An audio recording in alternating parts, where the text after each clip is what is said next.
کے بغیر جو اپنی زندگی گزارتے ہیں ان کی زندگی میں سوائے ٹینشن اور دکھ کے اور ہو کیا سکتا ہے؟ خشوع کے ساتھ نماز کرنا سیکھو، نماز پڑھنے کے بعد آپ ہلکے پھلکے پاؤ گے اپنے آپ کو، رقت کے ساتھ اللہ کے حضور گڑ گڑاتے ہوئے سجدے کرو، اس کا اپنا سرور پاؤ گے۔ اللہ اکبر۔ لیکن ایک بندہ کہے کہ جناب میں نماز پڑھتا ہوں لیکن ایسی کیفیت تو پیدا نہیں ہوتی، تو شیطان اس کو کہتا ہے کیا فائدہ ایسی نماز پڑھنے کا؟ لوگ بھی کہتے ہیں فلاں بندے سے یہ جرم بھی سرزد ہوتا ہے، نماز بھی پڑھتا ہے، اس کی نماز کو مورد الزام بناتے ہیں، تو بندہ بھی کہتا ہے چھوڑے، نماز نے مجھے کیا فائدہ دیا؟ لیکن کہا نہیں، نماز نہیں چھوڑنی۔ پہلے فرمایا نماز میں خشوع کرتے ہیں، یہاں فرمایا نماز کی محافظت کرتے ہیں، اگر کسی وجہ سے خشوع پیدا نہیں ہوتا چھوڑتے پھر بھی نہیں ہے۔ یہ اللہ کا فریضہ ہے۔ محدث کچوچوی علیہ رحمہ سے ان کے ایک مرید نے کہا حضرت نماز پڑھتا ہوں لطف نہیں آتا، مزہ نہیں آتا، تو آپ نے حیرت سے کہا کہ اس کے باوجود پڑھتے تو ہو؟ کہا جی وہ تو اللہ کا حکم ہے، وہ تو پڑھتا ہوں۔ تو محدث کچوچوی علیہ رحمہ جھومنے لگے، کہا واہ واہ، تم لطف کے بندے نہیں اللہ کے بندے ہو، تمہیں سرور نہیں آتا پھر بھی پڑھتے ہو، اس کا مطلب ہے تم سرور کے لیے، مزے کے لیے، لطف کے لیے نہیں پڑھتے، تم تو اللہ کے لیے پڑھتے ہو۔ اللہ اکبر۔ تو بندہ سرور نہیں بھی آ رہا پھر بھی اپنے آپ کو کھینچ کے لا رہا ہے مسجد کے اندر، خیال تنگ کر رہے ہیں پھر بھی مصلی پہ اپنے آپ کو کھڑا کر رہا ہے، سوچیں اس کو آوارہ پتے کی طرح کبھی ادھر پھینکتی ہیں کبھی ادھر پھینکتی ہیں، لیکن پھر بھی وہ کھڑا ہوا ہے کہ میں نماز پوری کر کے جانی ہے، بار بار کبھی بھولتا ہے لیکن پھر دوبارہ نیت مان کے کھڑا ہو جاتا ہے، نہیں میں پوری کر کے جانی ہے۔ یہ کیوں کرتا ہے؟ میرے اللہ کا حکم ہے۔ تو خشوع کی وہ کیفیت نہ بھی ہو تو کہا محافظت پھر بھی کرتے ہیں، یہ خوش نصیب لوگ ہیں۔ اولئک هم الوارثون، یہ لوگ وارث ہیں، یہ لوگ جن میں یہ خوبی ہیں یہ وارث ہیں۔ کس چیز کے وارث ہیں؟ مال کے، دولت کے، کوٹھیوں کے، کاروں کے، محلات کے۔ کہا الذین یرثون الفردوس، یہ جنت الفردوس کے وارث ہیں۔ ہم فیہا خالدون، اس جنت سے وہ کبھی الگ بھی اس میں ہمیشہ رہیں گے، کیونکہ موت کو بھی موت آ چکی ہے، اب موت بھی نہیں، اب ہمیشہ رہیں گے۔ اللہ تعالیٰ فرمائے گا اَرَضِیتُم، جنتیوں کیا راضی ہو؟ اہل جنت کیا تم راضی ہو؟ تو وہ کہیں گے ہمیں کیا ہوا کہ ہم راضی نہ ہوں، ہمیں تو وہ ملا جس کا ہمیں تصور بھی نہیں تھا، ہمیں جنت مل گئی، محلات و قصور مل گئے۔ جو سب سے آخر میں جنت میں جائے گا، سب سے آخر میں، جس کو ہماری پنجابی میں پھاڑا کہتے ہیں، سب سے آخر میں، اس کو جنت میں کتنی جگہ ملے گی؟ جو بندہ سب سے آخر میں آتا ہے اس کو دھوپ میں جگہ ملتی ہے، جو اس سے تھوڑا سا پہلے آ گیا اس کو برآمدے میں ملی، جو اس سے پہلے آیا اس کو اندر جگہ ملی، ایسے ہی ہوتا ہے۔ تو جو سب سے آخر میں جائے گا جنت میں تو وہ سب سے بڑا گنہگار ہوگا، اور جہنم کے رگڑے سہ سہ کے وہ جہنم سے نکلے گا سب سے آخر میں۔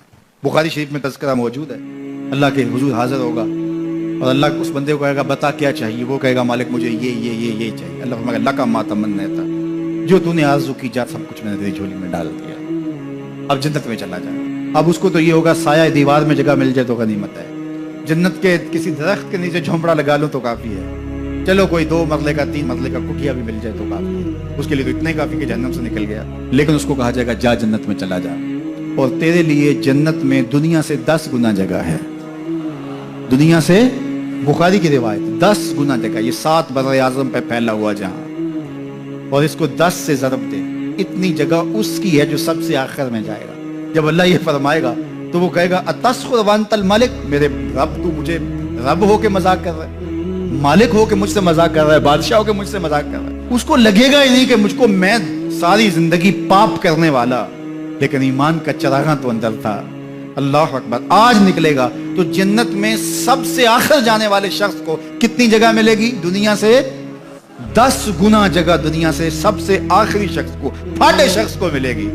پھر بلال حبشی کی جاگیروں کا عالم کیا ہوگا، ابو بکر عمر کی جاگیروں کا عالم کیا ہوگا، بابا فرید گنج شکر داتا گنج بخش علی اجویری، شیخ احمد مجدد الف ثانی کی جاگیروں کا عالم کیا ہوگا۔ جب بندہ عزت سے سر جھکا دیتا ہے اللہ کی رحمتیں بندے پہ نازل ہوتی ہیں۔ ایک روایت میں آتا ہے جب بندہ نماز کے لیے کھڑا ہوتا ہے، ابھی اس نے سجدے میں جانا ہوتا ہے، ابھی وہ قیام ہی کرتا ہے، اللہ فرماتا ہے میرے بندے کے گناہ جو ہیں اس کے بدن سے نکال کے ایک سمت کر دو، تاکہ میرا بندہ اس حالت کے اندر میرے حضور حاضر ہو کہ وہ گناہوں سے پاک اور صاف ہو۔ حضرت نبی رحمت صلی اللہ علیہ وآلہ وسلم فرماتے ہیں کہ پھر اس کے سارے گناہ اس کے بدن سے اتار کے ایک سمت رکھ دی جاتی ہے، اور بندہ مصلی پہ سبحان ربی العالی کے نغمے الاپتا ہے، رکوع کرتا ہے، سجدے کرتا ہے۔ جب سلام پھیر کے نماز ختم کر کے دعا کر کے جانے لگتا ہے تو فرشتے عرض کرتے ہیں مالک یہ جو گناہ اتار کے ایک سائڈ پہ رکھے تھے یہ دوبارہ اس کو دے دیں؟ اللہ فرماتا ہے جس کی جھولی سے گناہ نکال لیے تھے دوبارہ اس کی جھولی میں نہیں ڈالیں۔ اللہ اکبر۔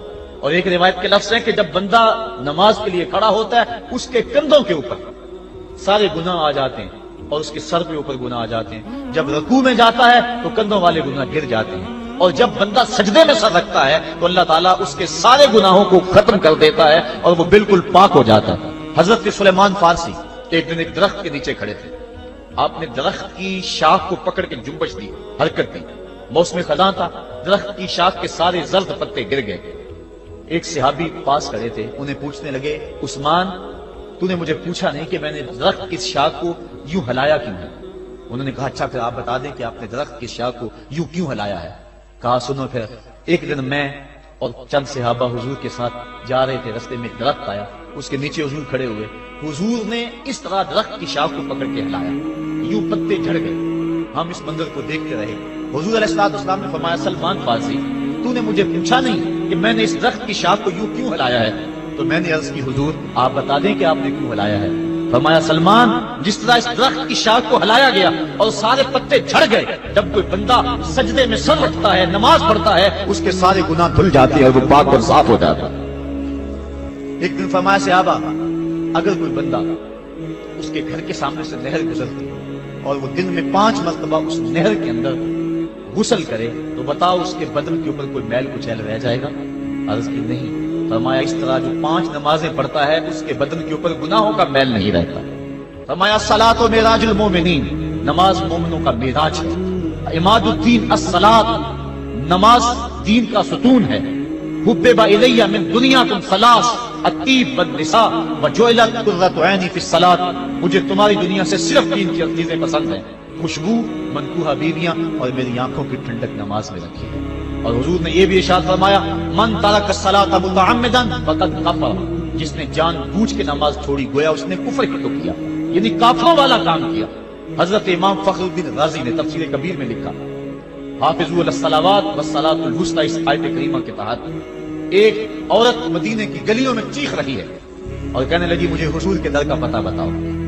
حضور کی چوکھٹ کا پتہ بتلایا گیا، وہ حاضر ہوئی، آقا کریم صلی اللہ علیہ وسلم کی خدمت میں عرض کی حضور میرا خامد سفر پہ گیا ہوا تھا اور میں نے اس کی عدم موجودگی کے اندر زنا کر لیا، حمل ٹھہر گیا اور جو بچہ پیدا ہوا میں نے مارے شرم کے اس بچے کو سرکے کے مرتبان میں ڈال دیا اور پھر اسی سرکے سے میں لوگوں کو فروخت کرتی رہی۔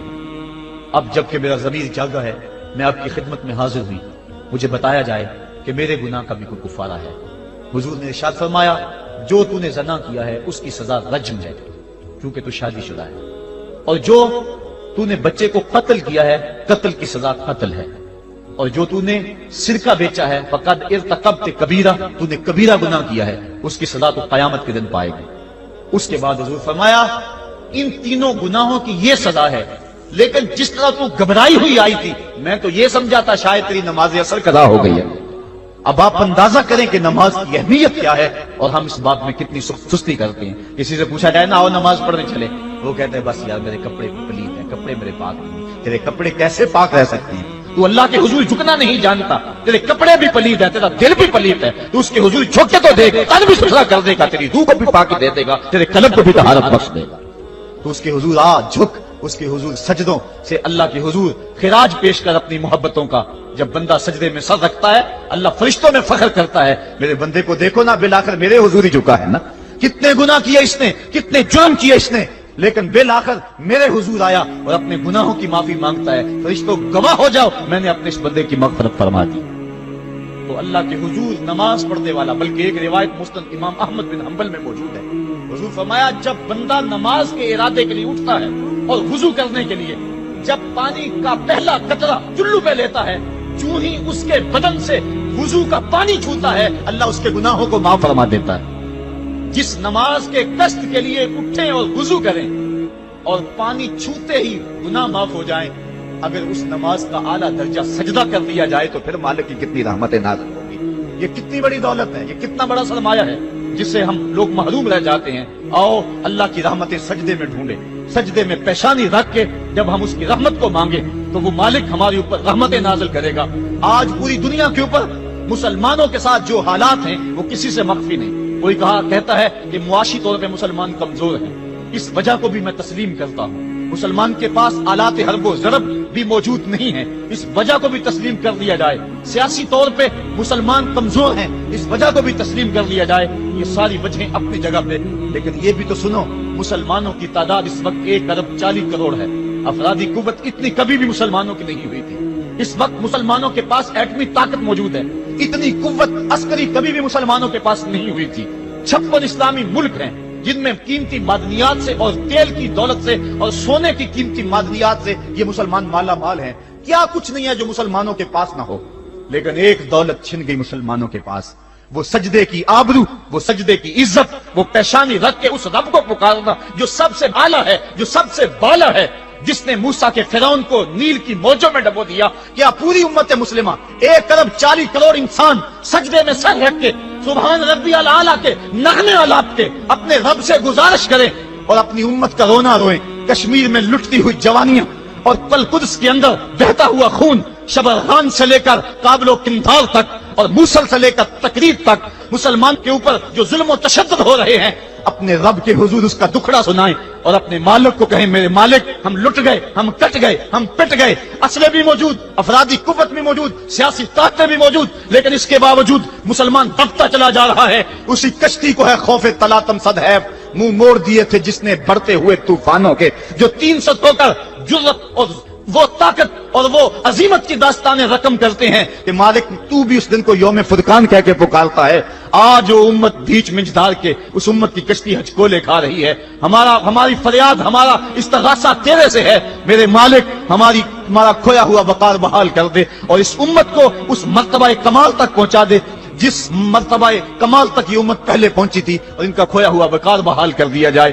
آج بھی ہم اگر سجدوں سے اپنے رب کو منا لیں اور وہ روٹھا ہوا رب آج بھی ہماری مدد کے لیے آ جائے تو پھر کوئی قوت، کوئی طاقت ہمیں نہیں لتاڑ سکتی۔ آئیے ہم سجدے سے اپنے مالک، اپنے خالق اور اپنے رازق کے حضور اپنی محبتوں اور اپنی الفتوں کا خراج پیش کریں۔